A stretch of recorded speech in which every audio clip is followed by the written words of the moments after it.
Ralph Wilkerson from Gridley, California. We're looking at Dickie Leonard's old truck.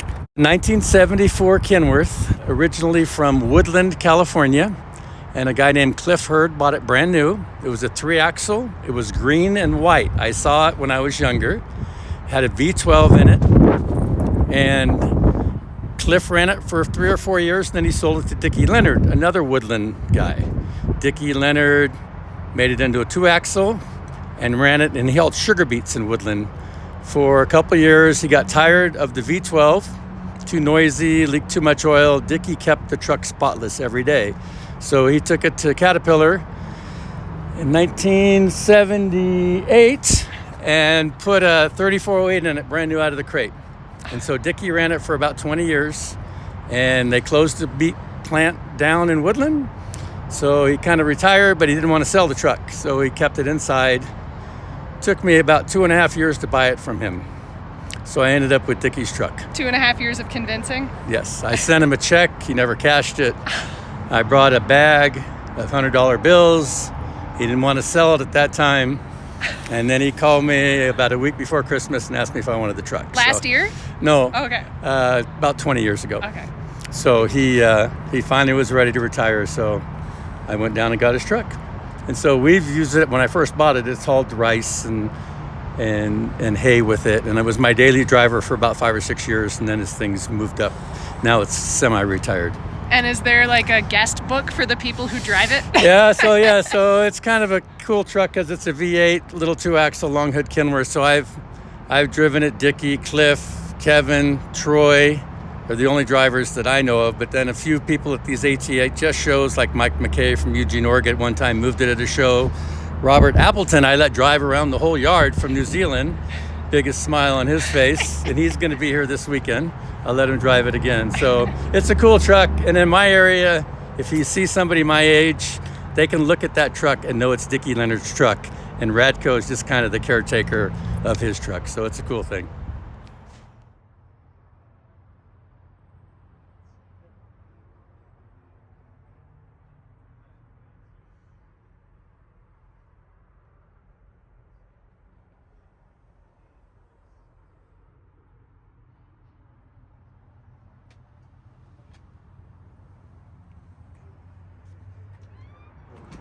Very rare. So Kenworth didn't make a blunder. Back in the day, they made fuel tanks like this. So if you were in the woods or construction, this whole area would fill up with trash or snow or rocks or gravel. So they came out with these little caps to fix it. So you install these right here. So when you went to fuel, you didn't contaminate your fuel. So they're still around all these years. Dickie has, and I have one brand new one with the part number on it still in my office, in case it ever happens. When I bought it from Dickie, it had carpet, but I'm not a carpet guy, so I had to take the carpet out and we put a rubber floor mat on it. We still have the original Kenworth seat that I took out because it wasn't very comfortable. So, yeah, all the little... And Dickie was the first guy to have the original train horn. Like 30 years ago when nobody had one.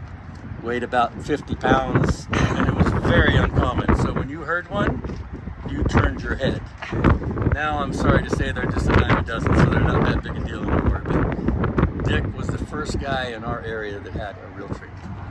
I let it be.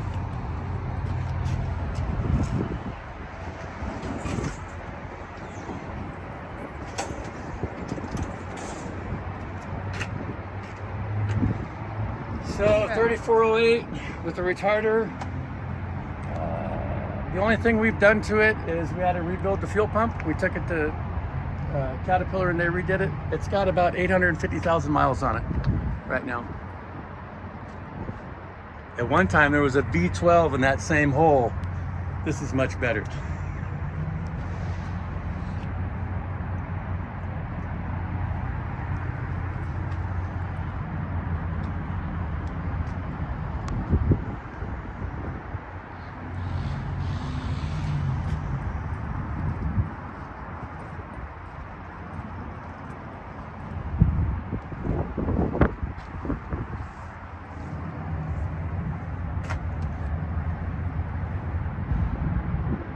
The other thing is for almost his whole career he didn't have power steering.